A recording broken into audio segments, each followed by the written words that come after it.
On est en entrevue avec les gars de Two Stone, Two Skank. Je vais vous laisser vous présenter les boys. Salut, moi c'est Guillaume, chanteur. Marco, le tromboniste. Fait que comment vous allez, les gars? Ça va bien, ça va bien, ça va. Écoute, on a très hâte que notre album sorte dans 2 jours. Puis je te dirais que ça a été un long processus dans le confinement, mais là, ça va bien. Là, on est arrivé à la sortie, puis on est content d'être arrivé là. Ben oui, justement, parlez-moi-en de ce nouvel album-là qui s'appelle Souvenir de Longueuil Beach. Yes, sir. Ben écoute, c'est pas mal les chansons certaines chansons qu'on avait déjà composées avant de prendre notre première retraite. Okay. Une autre partie de chansons qu'on a composées récemment. C'est parti d'une soirée où est-ce qu'on a composé 2 tunes back à back dans une soirée, chose qu'on n'avait pas fait depuis au moins 20 ans. Ouais. Donc on est inspiré ce soir-là, puis en sortant de là, on s'est dit ben là, on va faire un hippie. Oui, dans l'idée, ben c'est devenu un album de 10 tunes qu'on est bien fiers de lancer lundi. Puis justement, Mais si lancer un album, c'était pas vraiment une priorité quand on est revenu ensemble. Puis là, après 3 ans d'être revenu ensemble, on a fait comme un peu le tour de tous les festivals et tout, puis on s'est dit, ben, ça serait le fun de se faire un autre projet. Puis, comme Marco dit, là, au départ, on pensait un album de 3-4 tunes, puis là, après ça, on s'est rendu compte qu'on avait du matériel, finalement. Fait que rajoute 2-3 vieilles tunes qu'on n'avait jamais enregistrées, un cover, puis on a un album de 10 tunes. Justement, on en parlait quand on s'était rencontrés, moi puis toi, Guillaume, au Rockfest de Saint-Colomban, que justement, il y avait dans l'air l'idée de faire un EP seulement numérique. Puis, comme tu dis, c'est devenu un album. Comment ça a été, justement, le processus de se remettre à, justement, enregistrer? Est-ce que vous n'avez perdu? Est-ce que ça a été plus long que d'habitude? Je vais être franc avec toi. Oui, vas-y, Marco. Ben, je vais être franc avec toi. J'ai jamais considéré qu'on était des musiciens de studio. On a fait un album début 2000, 3 complices, où on a mis pas mal de temps là-dessus. Je me disais que vu que ça faisait longtemps qu'on n'était pas entré en studio, on allait probablement être rouillé. On a fait une pré-prod, parce que sans une pré-prod, ça nous aurait coûté une fortune en studio, ça c'est sûr et certain. Puis on s'est dit qu'on allait se payer à la traite un peu, puis qu'on allait travailler avec du monde qu'on connaît bien, qu'on aime bien, et puis qui ont quand même beaucoup de crédibilité dans le milieu. Fait que on s'est pas posé trop de questions. On est allé voir tout de suite les gars chez Indica, et puis on est allé enregistrer avec Peter Edwards de Grimmskunk à leur studio. Et puis sérieusement là, c'est la plus belle expérience studio qu'on peut pas avoir là. C'était tellement chill là, c'était vraiment cool. Pour vrai, là, c'était une belle expérience. Puis je crois que... Moi, de mon côté, j'ai tout le temps haï ça, le studio, parce que c'est une grosse expérience d'humilité. Tu t'écoutes, tu entends juste toi. Si t'es poche, tu le sais que c'est pas trop long. Puis avec Peter, ben, on se sentait tout le temps bon, on avait une qualité professionnelle, tout de suite on s'est bien senti avec lui, puis on savait qu'il partageait les mêmes valeurs que nous autres, fait qu'on l'album ça s'est fait comme un charme, je dirais. C'est ça, vous étiez entre très bonnes mains de toute façon, fait qu'il n'y avait pas de problème de ce côté-là. Puis je crois qu'il y a aussi Sly Rock qui est derrière le mixage de l'album. Le mixage, c'est Peter aussi qui l'a fait. Il a fait la prise de son et le mixage. Sly, lui, ce qu'il a fait, c'est le mastering. Il avait déjà travaillé, il avait déjà fait du mastering. Sly, c'est un ami quand même de assez longue date, là. Et puis, j'avais même pas pensé au départ lui demander de faire le mastering pour notre album. Puis finalement, il me référait du monde. Puis il a fait comment? Donne-moi donc une toune, je vais m'essayer. Puis on a leur donné le single, dans le fond, Passif Agressif, qui est sorti il y a déjà un mois.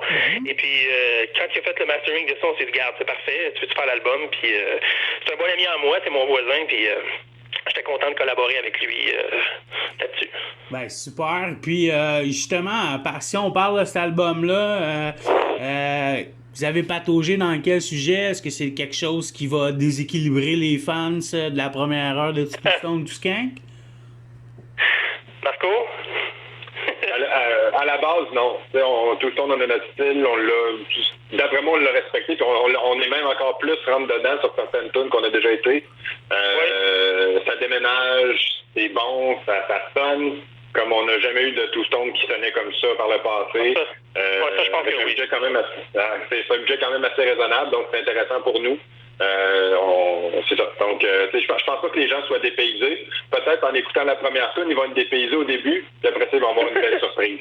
Donc, ça, c'est quelque chose que le monde, comme Marco dit, là, on est en terrain connu. Là, et côté thème abordé pour les tunes,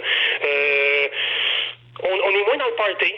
Je sais pas, on vieillit, on est plus, je sais pas, on est plus lucide, sans dire plus engagé, je te dirais très thèmes sociaux, relations de couple un peu aussi, mais peut-être un peu moins de party, là, un peu moins de je prends de la dope puis j'ai du fun. Là, à un moment donné, c'est comme c'est un album qu'on va être moins gêné de faire écouter à nos enfants quand on va de comprendre ce qu'on chante. Pas qu'on renie ce qu'on a fait jusqu'à maintenant, mais disons que les champignons puis pas de problème, ben c'est ça. Ouais. Pour un enfant de 10 ans, ça dit hey, papa, de quoi tu parles là-dedans? Donc c'est ça. Oui, justement, on en a parlé lors de la dernière entrevue avec Guillaume par rapport au cannabis. On avait même parlé de la SQDC et la légalisation. Donc, c'est des sujets qui se retrouveront pas dans ce nouvel album-là. Un tout petit peu, pas beaucoup. C'est sûr que tu sais, on passe pas tu peux pas passer à côté de notre DNA non plus. Là. C'est sûr qu'on en parle un petit peu. Je fais un petit peu de référence, là, mais pas tant que ça. On n'est pas c'est pas exagéré. Là. Puis tu sais, on se dit pas non plus que bon, on est tous gang, faut absolument parler de cannabis. Là.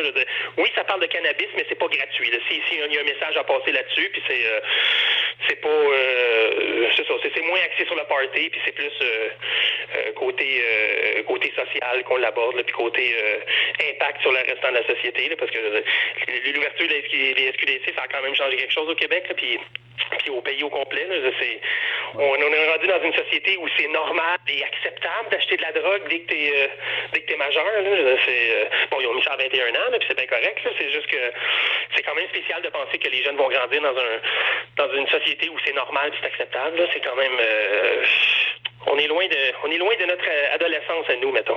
Ah oui, justement, on est très très loin de l'époque où c'était quasiment fallait se cacher pour fumer un joint. Donc ça a changé beaucoup. Puis Tout Stone, Tout Skank, vous avez décidé de faire cet album-là numérique seulement, pas de copie physique. Pourquoi? Marco, pourquoi on a fait ça? Il y a plusieurs raisons. Il y a une raison, bien honnêtement, il y a une raison de budget, ça c'est sûr et certain. C'est la raison principale. Après ça, si on va plus loin puis plus profond, il y a une affaire, nous autres, qu'on s'est dit puis qu'on a rarement eu dans nos shows, c'est une table de merch. C'est niaiseux comme ça, mais moi, aller glander en bon français avant mon show à une table de merch, c'est une source de chicane dans un band, on n'a pas besoin de ça. Deux, tant qu'à moi, c'est le fun de voir le monde, mais on est capable de les voir dans la salle, on n'a pas besoin de les voir à un stand de merch. Puis, l'autre raison, on fait tout ça pour l'argent parce qu'on n'en fait pas d'argent de toute façon. On fait ça pour ne pas en perdre, mais le but, c'est justement c'est ça. Fait que on veut s'amuser, on veut jouer. Puis le fait de pas sortir de copie physique, c'est un peu ça. On va se concentrer à jouer, on va se concentrer sur ce qu'on aime, puis le reste, c'est ça. On est un band indépendant. On n'a jamais eu de label. Okay? Les seuls labels qu'on a eu, c'était des DIY, puis c'était des amis à nous autres. Là. Fait que on n'a pas de label. Je vais être franc avec toi, on a magasiné un peu, on a eu des pourparlers avec quelques labels montréalais. Et puis, je sais pas, ça allait pas dans le sens qu'on voulait. Puis, on s'est dit, garde, on a toujours été... Le timing n'était pas bon non plus. Oui, le timing n'était pas bon. Oui, puis nous, on voulait le sortir là. Puis, fait qu'on s'est dit, regarde, on va continuer indépendant, on va le faire nous-mêmes, mais ça implique aussi qu'on n'a pas de distributeur en magasin. Quoique jusqu'à maintenant, les magasins étaient même pas ouverts, fait que jusqu'à trop récemment, fait que c'est une autre affaire qu'on s'était pas trop on s'est dit, regarde, même s'il n'y en a pas en magasin des CD, c'est pas bien grave. Mais on voulait le faire absolument numérique. Puis finalement, ça finit comme ça, même si on a tenté à gauche, à droite pour des labels. Finalement, on le fait comme ça, puis c'est moins compliqué, puis... je veux dire, on va sûrement répéter. Si on veut sortir d'autres choses, après ça, des singles et tout, là, tu peux faire ça sur le numérique là, super facilement. Puis, a tellement changé la donne, ça a tellement changé la game à cette heure-là. Oui, ça en vend encore des CD, comme Marco dit, c'est tables de merch, mais on n'a pas vraiment envie de se border avec ça. Puis je suis bien confiant que le monde qui veut entendre notre album vont être capable de se le procurer sur un des différents sites de streaming.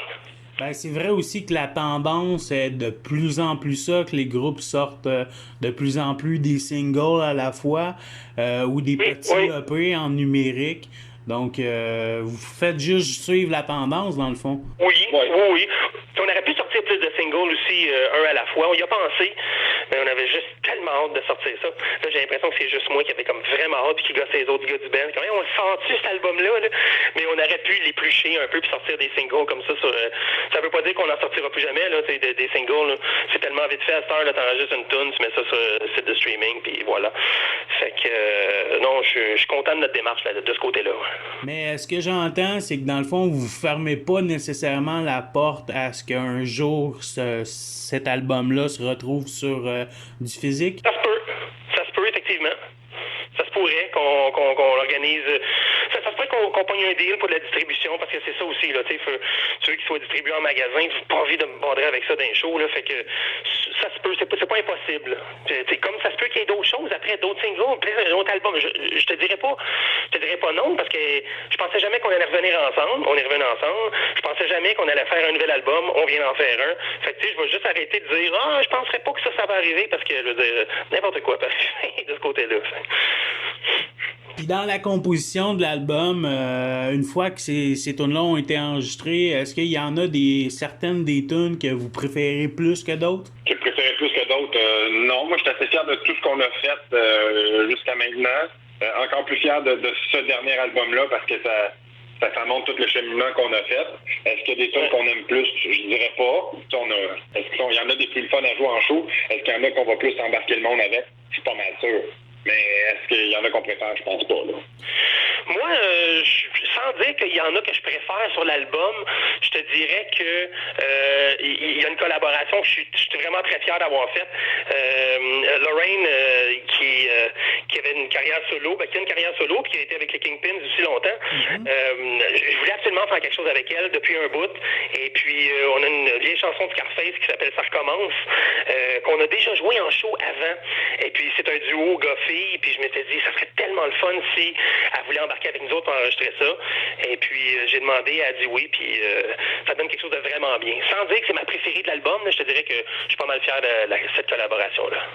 Ben, super. Puis cet album-là va sortir lundi, le 13 juillet, si je me trompe pas. Exact, dans 2 jours, yes. Puis il va être disponible sur Bandcamp et toutes les autres plateformes, j'imagine? Yes, exactement, sur toutes les plateformes numériques. Spotify, Apple Music, Bandcamp, name it. Google, YouTube, Deezer, ça va être, c'est ça. Spotify, bien sûr.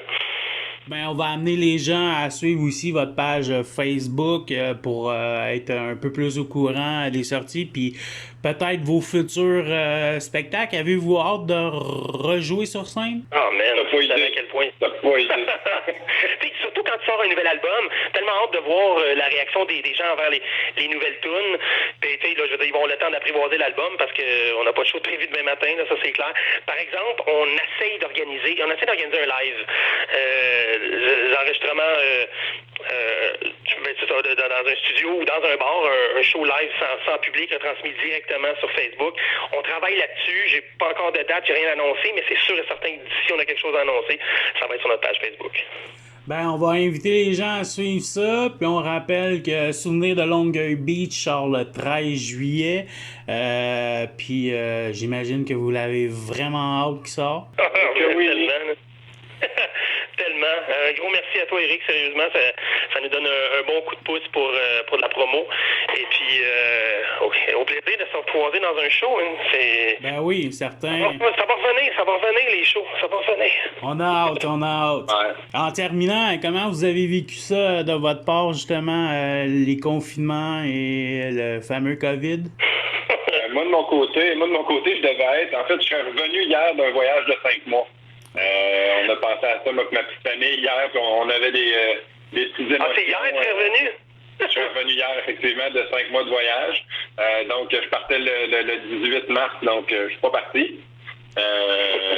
Donc, c'est pas mal comme ça qu'on a vécu ça de notre côté. Ça s'est bien passé quand même, mais c'est un autre style de vie, disons. Ah, tellement c'est pas facile. Avec des enfants, c'est pas facile. Quand tes enfants sont censés être à l'école, puis il faut que tu fasses l'école à la maison, c'est pas évident, là, c'est sûr et certain. Mais pour en venir à l'album, là, on a tellement été chanceux d'avoir été capable de l'enregistrer avant que le confinement commence. On a fait ça janvier, février, puis paf, début mars, tout commençait à fermer, et puis il n'y a plus un studio qui nous aurait dit ben oui, venez-vous-en à 7, on va tout enregistrer ça, un album. On était tellement chanceux d'enregistrer qu'on a pris le temps en masse pour le mixage puis le mastering. Fait que de ce côté-là, on a eu un maudit bon timing versus le confinement. Fait que ça n'aurait pas pu être prévu, là, ça a donné comme ça, mais on a été très chanceux. Fait que même si le confinement était long puis était plate, on a eu le temps, on en a profité pour peaufiner l'album. Puis autre bon timing aussi, justement, c'est ça, vu que tous les studios étaient fermés, ben Peter Edwards, il ne prenait plus de nouveaux contrats non plus, il ne pouvait pas les enregistrer. Donc, on tombait comme ses seuls amis avec qui donnait de quoi faire. Donc, il était 100% dédié à nous. On a eu le mixage, ça a tellement bien été. C'était un charme. Il nous a fait un super job. Donc, on est super satisfait du produit fini. Donc, ça a bien à donner. Donc, on rappelle Souvenir de Longueuil Beach le 13. J'ai vraiment hâte d'entendre ça. Puis, je vous souhaite un bon succès avec cet album-là, les boys. Merci beaucoup, Eric. C'est vraiment cool. Ça fait plaisir. All right, ciao, là.